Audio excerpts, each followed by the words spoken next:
This has been a very fragile and delicate relationship, and it ends at a time when television is changing. I look back to the good old days when there were quiet hours spent here with David Letterman, who made his first appearance on network television on this show, and will begin in this time period on February 1st of next year. We came on the air very quietly back in October of 1973, and I want us to go off the very same way. I thank you for the good times and for the ride, and I'll be right around the corner. George, a slow fade to black. Thank you all for watching, and good night, everybody. Thanks for staying up later. I'm Bob Costas. This is Tom Snyder, and you're telling me you don't feel comfortable with the roles reversed. It's not easy to sit in this chair and think that you're going to ask me questions. I usually ask questions, and tonight I'm going to be asked questions, and yeah, I get a little nervous about that. Not only is that role reversed, but this used to be your time slot. Time slot that you carved out a piece of TV history Well, I mean, a lot of us did that, you know, but okay, I carved it out, and what your viewers might have a little bit of interest in is that in this studio, which is number 5 in Burbank, I walked in here in August of 1970 for the first time and did the news on the local NBC station here. So there's a lot going on in this head right now in this particular room. But yeah, it's a nice little time period you've got here, I'll tell you. 3 years later, the Tomorrow Show comes on the air, then an hour show, eventually went to 90 minutes, as I recall. And you're on the air from 73 through 81. I was a faithful viewer, and I recall the last show. Nancy Friday gave you a big wet kiss. Chevy Chase was on, putting the knock on the NBC executives for being so dumb as to yank your show off the air. And then you had a memorable close. As the cigarette smoke swirled around your head, you said to George Paul, who now is the director of the Today Show, that'll wrap it up. Folks, thanks for the ride. I'll be right around the corner. George, give us a slow fade to black, which was kind of a haunting way to end. But were you really right around the corner? I think people expected to see you on network television fairly soon. No, I meant that you may not see me, but I'll be right around the corner. We did a lot of stuff back then that people still remember and still talk about. I mean, a lot of it was so-so, but a lot of it was pretty good television, too. We took this country through a tough time, Bob. We took them through Watergate, okay? We had on every single Watergate figure except for Richard Nixon. We had them all in this time period, including the special prosecutor, Leon Jaworski.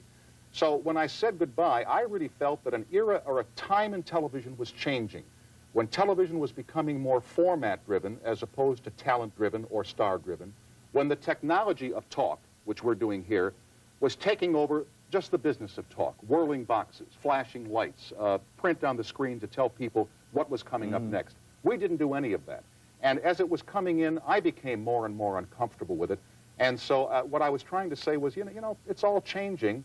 And thanks for staying with us. And even if you don't see me, I know you're going to remember some of this, so I'll be right around the corner. At least that's what I meant. Memorable shows.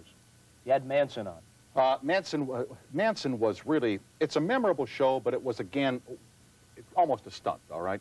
Because Manson's an obvious thing. Manson's a ratings grabber. I mean, Geraldo went after Manson because Manson guarantees a number. A generation of American kids grew up with Helter Skelter on television and in the library, so Manson is kind of a stunt, okay? A guy came to us, I can't tell you his name, Bob, because I don't recall, but he knew Manson. And he was writing a book on Manson, and he needed some advance cash to get this thing going. So he went to the producers, and he said, in return for, I forget the number, 10,000, 12,000, whatever it was, I can deliver you Charles Manson in the jailhouse up north in California. The producers said, hey, fantastic. So we went to do Manson. Now, absolutely no information came out of Manson in terms of what he said. But in terms of the fact that the guy was an absolute nutcase. Just to look at his face. Yeah, okay, with the swastika and the, a nutcase, all right? People say, what is it with Manson? Manson is a nutcase. That was all that was learned from that interview. But it got a big number, I'll tell you. It got a very large rating. Did you kill Shay? Hell no. Did you cut Hinman's ear off? Hell yes. How did that feel when you cut his ear off? I felt bad about it. Truth is fun, though. Isn't the truth fun now when you... Yeah, okay, sure. You cut his ear off. What did it feel like? Fun? My goodness. What did it feel like when you cut his ear off? Tell me about it. Come on. What did it feel like? Yeah. Well, I had done what he said for about 20 years. I'd done everything he told me to do. And I got to thinking, now, why don't this guy do something I tell him to do? And he said, no. I said, well, how comes I'm always doing what you tell me to do, but then you never do what I say do? And he said, well, blah, blah, blah. So I said, now you do what I say. And he said, no. I said, you do exactly what I said. And he said, no. I'm telling you. I'm not asking you. I'm telling you. You do exactly what I said. I remember when Lennon came on, and I was a little disappointed because he was facing deportation then, and he comes on with his lawyer, which was so opposite of the image of the freewheeling guy that we all wanted to see. If John Lennon had never been shot, and I wish, incidentally, that that were the case, the Lennon interview would have long since lapsed into obscurity. But because he was shot in New York and died, that little piece of videotape, which in essence was his appeal to America to be allowed, you say correctly, his deportation attorney was with him, it was his appeal to America to please let me stay in this country because I'm going to be sent back to Great Britain and I don't want to go. I'm an American. So it turned out it's now a cult favorite. It's sold in video stores and people say, wow, John Lennon. But in my view, it was never a great interview. Jerry Lewis, that was a memorable one. Jerry Lewis, the only 90-minute Saturday show in our history, because a program called Saturday Night Live was not ready for the air. So they called our office and they said, could you do something to fill the time? So we booked Jerry Lewis for an hour and 15 minutes. And then for 15 minutes, we presented Gilda and Lorraine and Jane and Bill and Chevy and Garrett and John, the not ready for prime time players. You all know their last names. With a young producer named Lorne Michaels, and off to the side, a very young program executive named Dick Ebersol, who was recently named president of sports for this network. Now czar of the universe. And is the executive producer of this program. And Dick said, why don't we put these people on to introduce them to America? I said, fine. They came in, Bob. They were terrified because they had no idea what to do. They did. I'm not stealing, but they didn't have a script with things to read. And so for them, coming out of set pieces with Second City or wherever, it was tough for them to ad-lib. Only Chevy Chase was a hit. Extremely glib. And he fell Under down. any And he fell down. And I thought to myself, hey, these people are never going to make it. Another one I called perfectly, right? Did you get self-conscious when people started imitating you? When Aykroyd and then others imitated you, did it make you rein in your own style at all? Well, I watched Aykroyd, and I said, you know, I don't do that. I don't go, ha, ha. I mean, he did that thing, you know, and yeah, it was flattering when he did it, you know. You'd see him on Saturday Night Live imitating myself and my mother with Jane Curtin. It's a little flattering. But, yeah, I pulled back a little bit. Sure I did.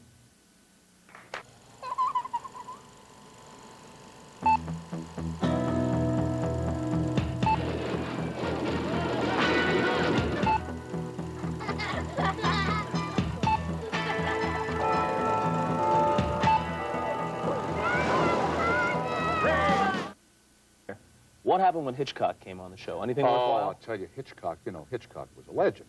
So they had, you think that these are large chairs. We got 2 thrones for Hitchcock, baronial thrones, and put them 8 feet off the ground. Yeah. And when he walked into the studio, my friend, it stopped. It just, you know, Hitchcock, why? Our director was a young kid, Joel Tater, and the director walked in, a man who's been compared with Truffaut. I mean, it just stopped. He wasn't that easy a man to interview. The only thing that I remember is I asked him, I said, you know, you've scared everybody in the world. What scares you? And he said, a policeman. And I said, why? He said, because a policeman is the only man in our life that can say, you come with me, and you have to go. He was terrified of police.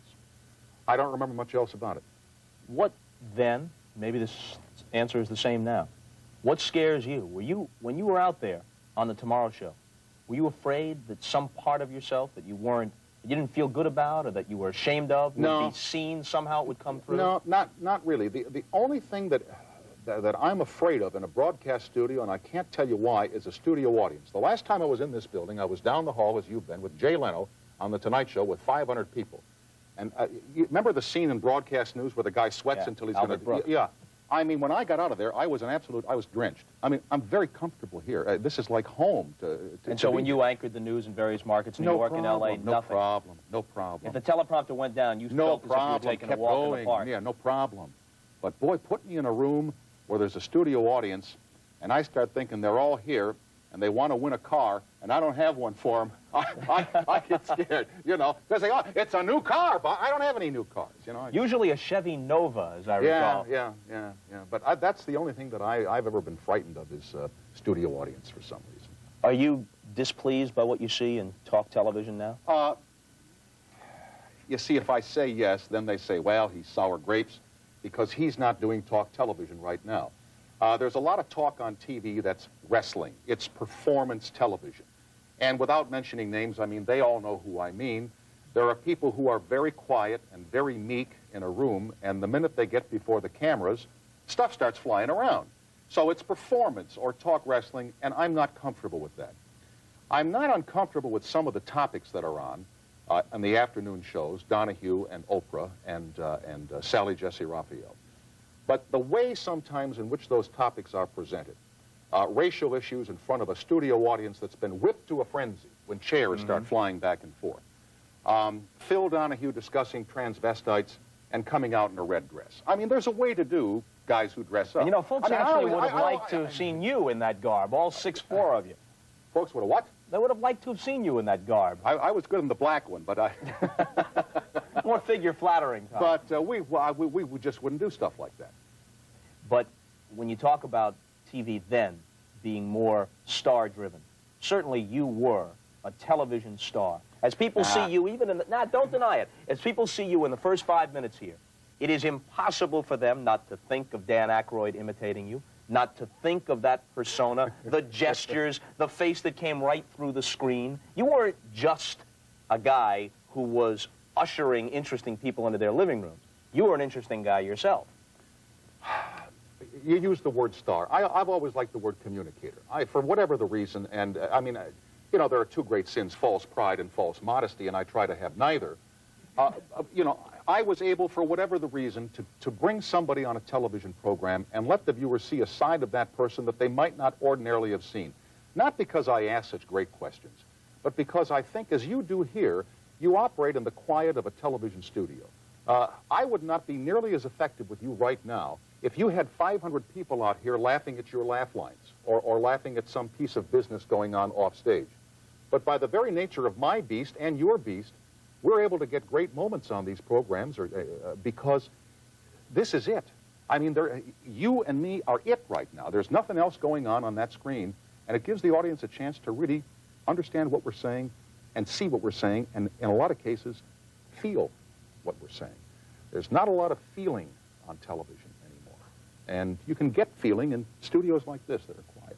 Isn't it a crime that you're not on TV? For all the flaws that may have been cited, and you had your critics, as everybody does, and maybe you had more than your share because of your flamboyant personality, but even stipulating that, isn't it a crime that you're not on television? I don't think so. Bob, if I chose to be on television, I could be on television. And I don't say that, again, with false pride or false modesty. But the things that I've been given a chance to do on television aren't things that I feel suit me best and don't give me a chance to do what I'm most comfortable doing. And that's basically what we're doing right here. I'm not good at big television. I'm not good at event television. I'm not good at spectacle television. I'm good at moment television. A lot of times on the old shows, we would take an hour to get to one moment. And a lot of times that moment was well worth getting to. I'll never forget the night. We had Shelley Berman on air, and Shelley was traveling around doing a comic act around the country. And we got to a break, and I said, by the way, I said, you know, your son, Josh, I believe his name was, died at the age of 13. I said, would you mind if I referred to that? He said, no. He said, that'd be great. He said, because my wife and I are active with other parents of kids who are terminally ill and critically ill. And he said, I would love to talk about that and maybe offer some hope for other parents whose kids are in tough shape. I said, fine. So the break was all over, and I framed a question, and he started talking about it. He said, yeah, he said, Josh died, and he was 14, and it was tough for my wife and tough for me. He said, and we tried to help parents whose kids were in similar circumstances. And he stopped, and I could just see the whole thing, you know, going this way. He says, the night Josh died, he says, I was on a stage in Cleveland, Ohio, and he said, I was never funnier.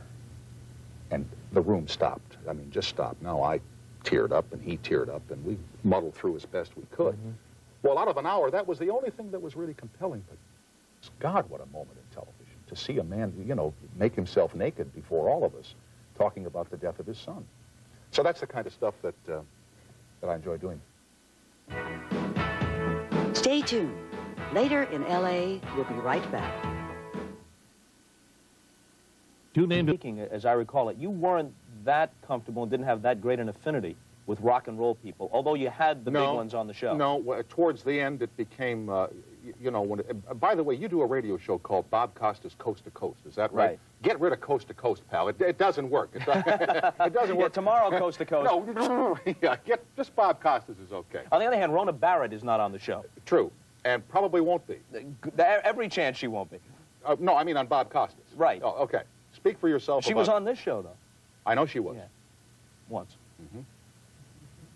No, you see, I don't. You can't do that. I won't comment on that. I haven't from the time it happened, and it will go. It's not really worth talking about. It's a singularly unimportant event in the history of television. Miss Barrett and myself on the Tomorrow Show. It counts for Zippo in the history of television. But no comment is a comment in and of itself. Of course it is. I mean, you know, she's been everywhere with it. She's gotten a lot of mileage from it. But I don't need that kind of mileage. Anyway, I want to get back here to the rock and roll. The rock and roll people. Towards the end, when we expanded to 90 minutes, don't ever expand to 90 minutes. 90 minutes, death. We're trying to fill 30 as best we can. No, we don't. We're looking to crawl before we walk and run here, Tom. We don't fill. We balance out the program so that the commercials are this far apart. Okay. Rock and roll people play great music, but it was always my view that by the time it got to the home viewer, in those days, it's on a speaker like this, which has absolutely no range, no highs, no lows, just flat, loud noise coming out of a small speaker. I didn't feel that the rock and roll audience, who by this time was sophisticated enough to listen on FM stereo, would want to listen to it on television. But you must have been underestimating your own appeal or the appeal of your show, because this is pre-MTV, it's pre-cable television. And other than the curiosity pop on the Ed Sullivan Show or maybe a little thing on American Bandstand, these guys had no mainstream access. You gave it to them. True. People couldn't see the Grateful Dead or Elton John even that often. Well, now you're talking about the great ones. I'm talking about the night that what's-her-face, Wendy O. Williams and the Plasmatics came in and blew up a car, for sake, in the middle of NBC in New York. You know, in Studio 3K, they come in there with a Pinto or a Mustang, and they blow this sucker up in the middle of the John Chancellor News. Now the news guy comes down, he says, "What's going on down here?" I said, "Well, we're just blowing up a car. I mean, nothing unusual about that, is there?" I mean, and that made me nuts. You know, the night they blew up the car. Did Chancellor then wind up going out to dinner with Wendy O. Williams, or what? No, he wasn't Chancellor then. He was Chancellor. That was pre the switch, okay? Just a joke, John, a dumb, stupid joke. But, hey, what are they going to do? Take the Tomorrow Show off the air? You know. Go figure, Tom. Yeah, exactly. What are they going to do? Kill it? But, I mean, the night they blew up the car, that was the night when there was smoke and debris all over Studio 3A in New York, when I stepped to the back and I said to myself, hey, look what they've done to my song. That was the night I knew, hey, this sucker's over. When we start blowing up cars, we're in trouble. And that was toward the end, huh? It was very close to the fat lady, yeah. In fact, you had a fat lady, a fat opera singer on the last show. Yeah, and, you know, I felt bad about that. You know, there's an old... Because the opera ain't over. You go ahead. It's an old saying in showbiz that it's never over till the fat lady sings. And, I mean, it's tough to bring a lady into a show and say to her, hey, folks, here's a fat lady. I mean, she has an ego, and she has pride, and kids, and a husband, and a love life, right? So I said the fat lady's going to sing, and I was embarrassed to say it. But she sang L'Amour. Perfect, right? How often were you embarrassed? Because that was a rap on you. Here's a guy whose strength can become his weakness. His strength is the compelling personality. He is a communicator. People have a feeling about him. Oh, but the rap is too flamboyant, likely to do almost anything at any time that can trivialize it. Listen to this. I'm flamboyant, right?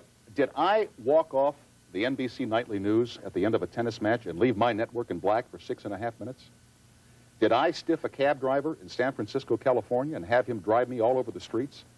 Chicago. Yeah. Did I engage the Vice President of the United States in mortal combat on live television? I didn't do any of those things. And but it isn't like Dan Rather hasn't been criticized. And they call me flamboyant? They call me flamboyant? Hey, I was a pussycat compared to what goes on now. Phil Donahue comes out in a red dress. Geraldo gets his nose broken on television. Sally Jesse Raphael walks with the hookers in the dreck of Manhattan's Tenderloin District. And I was flamboyant? Hey, Bob, and somebody better define flamboyant, because they... And you are to all of them, as Magellan was to those who followed. Into uncharted waters you went. Yeah, into uncharted waters, but never to the red light district in a dress, I'll tell you.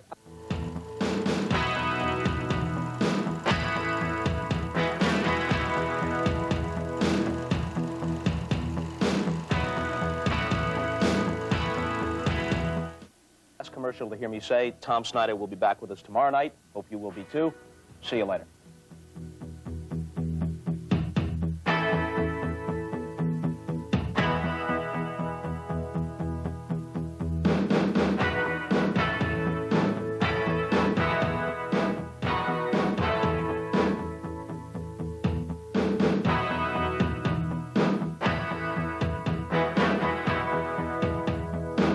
Accommodations furnished by the Sheraton Universal Hotel, the official hotel of Universal Studios. On your next visit to Hollywood, visit Sheraton Universal Hotel, the home of the stars.